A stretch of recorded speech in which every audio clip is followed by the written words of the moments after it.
Rally నిర్వహించడం అనేది చాలా విచారకరం. సో తోటి ప్రిన్సిపల్ నల్గొండ జిల్లాలో దారుణ హత్యకు గురి కావడం అనేది చాలా విచారదగ్గ విషయం.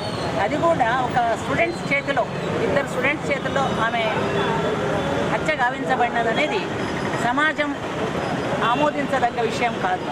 సో సమాజానికి ఏం మెసేజ్ ఇస్తున్నారు ఇప్పుడు విద్యార్థులు కానీ సమాజం కానీ అంటే, టీచర్ మందలిస్తే, ఒక ప్రిన్సిపల్ మందలిస్తే పిల్లల్ని, అది కూడా నాకు తెలిసిన సమాచారం ప్రకారం వాళ్ళు హాస్టల్ విద్యార్థులట, హాస్టల్లో ఆ పిల్లలు ఏదో డ్రగ్స్ తీసుకున్నట్టుగా అనుమానం వచ్చి ఆమె హాస్టల్ తనిఖీ చేసినప్పుడు ఆమెకు అందులో ఏదో కుటుంబ ప్యాకెట్స్ లాంటివి ఏమో దొరికాయట. అందుకని ఆమె ఆ పిల్లల్ని పేరెంట్స్కి ఇన్ఫర్మేషన్ ఇచ్చి అది రికార్డ్ చేసుకొని పిల్లల్ని ఇంటికి పంపించేసిందట, హాస్టల్లో వద్దు అని. దాంతో ఆమెపై కక్ష పెంచుకొని ఈజీగా మనీ ఎలా సంపాదించాలని విద్యార్థులు ఆలోచించి ఆమె ఫీజు కలెక్షన్ ఇంటికి తీసుకెళ్తున్న సమయంలో ఇంటికి వెళ్ళి వెక్కి నిర్వహించి, అంతకంటే ముందు ఇంటికి వెళ్ళి ఆమె దారుణంగా 27 సార్లు కత్తితో పొడిచి చంపేయడం అనేది చాలా విచారించదగ్గ విషయం. అంటే దీని మూలంగా విద్యార్థులందరూ కూడా ఒకసారి డీలా పడిపోతారు. అంటే పిల్లలు ఏ తప్పు చేసినా కూడా మేము మందలించొద్దా, వాళ్ళని కోపడొద్దా? మరి ఆ రకంగా సమాజం ఏమైపోతుంది, విద్యార్థులు ఏమైపోతారంటే అసలు ఇక మేము ఏం చేసినా మమ్మల్ని ఎవరేమనుకోరు. నిజంగా కూడా కొద్దిసేపు ఆ న్యూస్ విన్న తర్వాత మేమంతా కూడా చాలా అంటే విచారంగా, ఎంత విచారంగా అంటే అసలు నవనాడులు కృంగిపోయాయి. ఇంకా ఏం చేయలేము, మేము విద్యార్థులకు ఏం చెప్పలేము, వాళ్ళని మందలించలేము, వాళ్ళకి తిట్టలేము, వాళ్ళకి చదువు చెప్పలేమన్న భావన వచ్చేసింది కాసేపు. ఇలా కాకుండా కనీసం దీని అంతటికి కూడా పేరెంట్స్ ముందుకు వచ్చి ముందు పేరెంట్స్ని ఎడ్యుకేట్ చేయాలి. పేరెంట్స్ని ఎడ్యుకేట్ చేస్తే వాళ్ళు వాళ్ళ పిల్లల్ని ఎడ్యుకేట్ చేస్తారు. ఇలాంటి సమాజంలో ఇలాంటి సంఘటనలు జరగకుండా చూసుకోవాలి. దాదాపు అందరూ కూడా స్కూల్స్లో పేరెంట్స్ మీటింగ్ పెట్టి ఈ జరిగిన విచారానికి ఇప్పుడు మనం ఈరోజు ర్యాలీ నిర్వహించడమే కాదు, పేరెంట్స్ మీటింగ్ పెట్టి టీచర్స్ ఏం చేసినా, కరెస్పాండెంట్ ఏం చేసినా, ప్రిన్సిపల్ ఏం చేసినా విద్యార్థుల భవిష్యత్తు కోసమే చేస్తారు. కాబట్టి వాళ్ళని ఇంటికి వచ్చిన తర్వాత వాళ్ళు పేరెంట్స్ కంప్లైంట్ ఇచ్చినా కూడా ఎందుకోసం, పిల్లలు తప్పు చేస్తే తప్ప టీచర్స్ మందలించలేరు. ఎందుకంటే వాళ్ళేం శత్రువులు కాదు, పిల్లలు శత్రువులు కాదు. తల్లిదండ్రులు మొదటి గురువులు అయితే విద్యార్థులు తర్వాత గురువులు, తల్లిదండ్రులు లాంటి వాళ్ళే, గురువులు కూడా తల్లిదండ్రులు లానే. కాబట్టి ఈ మెసేజ్ పేరెంట్స్ని చేరాలని, పేరెంట్స్ అందరూ వాళ్ళ పిల్లల్ని ఎడ్యుకేట్ చేయాలని కోరుకుంటున్నాను. Thank you.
నల్గొండ జిల్లాలో జరిగిన ప్రిన్సిపల్ హత్యకు మరి సమాజము అందరూ కూడా బాధ్యత వహించాలని చెప్పి మేము ఉపాధ్యాయులు ఇక్కడ ట్రస్మా తరఫు నుంచి మా ప్రైవేట్ పాఠశాల టీచర్లు మరియు ఉపాధ్యాయులు కరెస్పాండెంట్స్ అందరూ కూడా ఇక్కడ రావడం జరిగింది.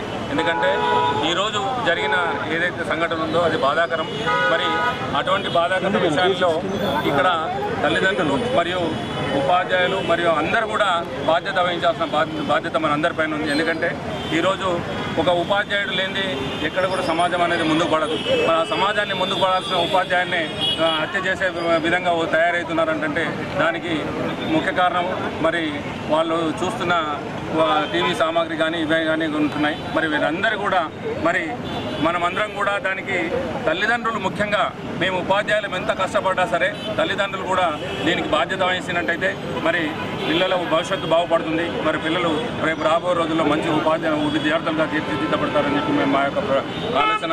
మరి ఇటువంటి సంఘటనలు మరీ ఇంకోసారి ప్రొటెక్షన్ అంటే జరగకుండా చూడాల్సిన బాధ్యత తల్లిదండ్రులపైన ఉంది. ఎందుకంటే ఖచ్చితంగా మా బాధ్యత ఎంతుందో ఉపాధ్యాయుల బాధ్యత ఎంతుందో మరి తల్లిదండ్రుల బాధ్యత మరియు మీ ప్రెస్ మిత్రుల బాధ్యత కూడా ఉందని చెప్పి నా యొక్క మనవి. ఎందుకంటే మీరు చూపించే మంచి సంఘటనలే వారికి దృష్టిలో ఉంటున్నాయి. మరి అవన్నీ కూడా మీరు మరి దృష్టిలో పెట్టుకొని ఉపాధ్యాయులతో పాటు మీరు కూడా భవిష్యత్తును కాపాడాల్సిన విద్యార్థుల భవిష్యత్తు కాపాడు మీ యొక్క పిల్లలు కూడా చదువుకుంటున్నారు. మరి అందరూ కూడా మరి ఈ డ్రగ్స్ ఇటువంటి అలవాటు పడకుండా చూడాల్సిన బాధ్యత అందరిపైన ఉంది. మరి దీన్ని అందరినీ కంట్రోల్ చేస్తూ మనము ఇటువంటి సంఘటనలు పునరావృతి కాకుండా చూడాల్సిన బాధ్యత అందరిపైన ఉందని చెప్పి నిజామాబాద్ ట్రస్మా తరఫున మరియు స్టేట్ ట్రస్మా తరఫున మరియు ప్రతి ఒక్క ఉపాధ్యాయుల తరఫున నేను కోరడం జరుగుతుంది. మరి దీన్ని ముందు జరగకుండా చూడాల్సిన బాధ్యత అందరిపైన ఉందని చెప్పి మరి ఒకసారి విన్నవిస్తూ అందరికీ రూపారెడ్డి గారికి నివాళులు అర్పిస్తున్నాం. ఈ రూపారెడ్డి గారిని ఇంకొకసారి ఇటువంటి జరగకుండా చూడాల్సిన బాధ్యత అందరికీ ఉందని చెప్పి మనం చేస్తాం. థ్యాంక్ యూ రూపారెడ్డి హత్య అనేది చాలా బాధాకరము. హిందువులను దైవంగా భావించిన మన సమాజంలో హత్య చేయడం అనేది చాలా దురదృష్టకరము. దీనికి టీచర్ అనే వృత్తికే ఈరోజు భయపడే పరిస్థితి వచ్చింది. కాబట్టి మనమందరం ఆలోచించాల్సిన అవసరం వచ్చింది. అలాగే తల్లిదండ్రులు, మీడియా మిత్రులు, సమాజం కూడా ఎందుకు ఈ రకంగా పరిస్థితి జరుగుతుందో ఆలోచన చేయాలి. ముఖ్యంగా ఈ సెల్ ఫోను టీవీల వల్ల పిల్లలు చాలా ఇబ్బంది పడుతున్నారు, చాలా చెడు సంగతి నేర్చుకుంటున్నారు. కాబట్టి మనము సెల్ ఫోన్ పిల్లలకు ఇచ్చేటప్పుడు బాధ్యతాయుతంగా వాళ్ళు వ్యవహరించిన విధంగా తల్లిదండ్రులు వ్యవహరించాలని కోరుకుంటున్నాము.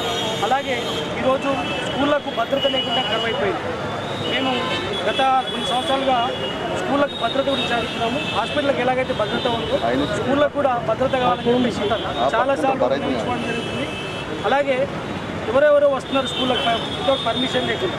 కాబట్టి దానికి ఇప్పుడు ఈరోజు కమిషనర్ గారు మాకు కావాల్సిన రక్షణ గురించి అలాగే మా ఉపాధ్యాయులకు రక్షణ కావాలని చెప్పేసి రిక్వెస్ట్ కోసం వెళ్ళడం జరుగుతుంది. ఏదేమైనప్పటికీ కూడా ఇటువంటి పరిస్థితి ముందు జరిగితే సమాజమే చిన్నాభిన్నమైపోతుంది. ఎందుకంటే సమాజం తయారు చేసేవాడు ఉపాధ్యాయుడు, సమాజం తరగతి గదిలో తయారవుతుంది. కాబట్టి ఆ ఉపాధ్యాయుడికి భద్రత లేకపోతే వాళ్ళు మనస్ఫూర్తిగా పనిచేయలేరు, నేను మంచి విషయాలు కూడా మనస్ఫూర్తిగా చెప్పలేదు. కాబట్టి ఇదంతా గమనించాల్సిందిగా సమాజాన్ని మరియు ఉపాధ్యాయులకు అలాగే తల్లిదండ్రులకు విజ్ఞప్తి చేస్తున్నాం. ఉపాధ్యాయులు ఎలాంటి భయపడే అవసరం లేదు. మన ధర్మం మనం చేయాలా, మనం సమాజానికి మంచి పౌరులు అందించే బాధ్యత మన మీద ఉంది. కాబట్టి మీరు ఎలాంటి భయపడే అవసరం లేదు. మీ వెనకాల యాజమాన్యం ఉంటుంది, అలాగే గవర్నమెంట్ ఉంటుంది. కాబట్టి మీరు మీ ధర్మాన్ని నిర్వర్తించండి. కేవలం పాఠాలే కాకుండా మోరల్ వాల్యూస్ కూడా చెప్తూ ఉండండి. మనము మోరల్ వాల్యూస్ చెప్పినట్టయితే కనీసం 10 మంది ఒక్కరైనా కానీ చెడు దారి నడవకుండా ఉండే ప్రయత్నం జరుగుతుంది. కాబట్టి ఈ సందర్భంగా ఈ రూపారెడ్డి హత్యనే మాత్రమే చివరిది కావాలి. కాబట్టి అందరికీ విజ్ఞప్తి చేస్తున్నాను, మనము మన ధర్మంగా ప్రవర్తించి ముఖ్యంగా తల్లిదండ్రులు వారి యొక్క డ్యూటీని నిర్వర్తిస్తే ఇలాంటి ఇబ్బంది ఉంటుంది. ఈ సందర్భంగా విజ్ఞప్తి చేస్తున్నాను. జై ట్రస్మా. తీర్చిదిద్దే బాధ్యత ఉన్నత వ్యక్తిత్వం కలిగిన ఒకే ఒక వృత్తి ఉపాధ్యాయ వృత్తి. ఈ వృత్తిలో నిరంతర శ్రమకు ఓర్చి ఒక ప్రైవేటు స్కూలు టీచర్లు పడే కష్టము ఎవరికి తెలియదు. ఉపాధ్యాయులు ఆశించేది కేవలం విద్యార్థుల యొక్క భవిష్యత్తు. కానీ ఆ భవిష్యత్తును తీర్చిదిద్దే సమయంలో ఎన్నో కలంపోట్లు ఎదుర్కొన్నాం ఇన్ని రోజులు.